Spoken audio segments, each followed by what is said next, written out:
I think it's why I'm coming at it from an engineering perspective instead of a medical professional perspective, and I think that's helping me because in engineering and other fields, you always do look at the root cause first, or you look at you have to, or you have to look at the science. You have to look at this empirical data, right? It's like if I'm going to build a building, or as a mechanical engineer, it's like we were supposedly building engines and stuff like that.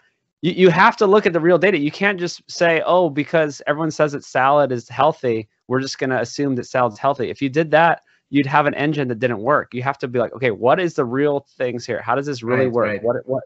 So when you do that, it all falls apart. And so this is hard for people to accept because still no one knows this outside of our little community, if you call it that.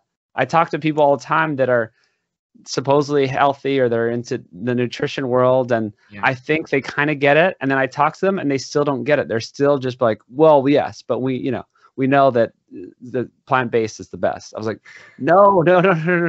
You're not staying with me.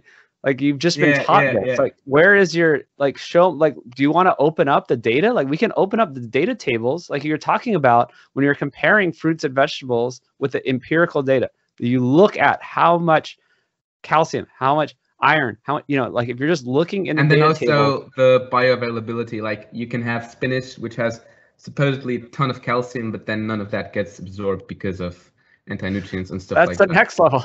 Well, yeah, if you go to that level, nobody talks about that. They're never going to get that, and that's a little bit hard. I mean, you'd have to go one level deeper and show them that there are studies showing how this works and the conversion and the bioavailability. But even if you just look at what's in it, it's the organ meats. It's like a different scale, right? It's a different order of magnitude that these have, or just meat and eggs. It's a completely different ball game with animal foods.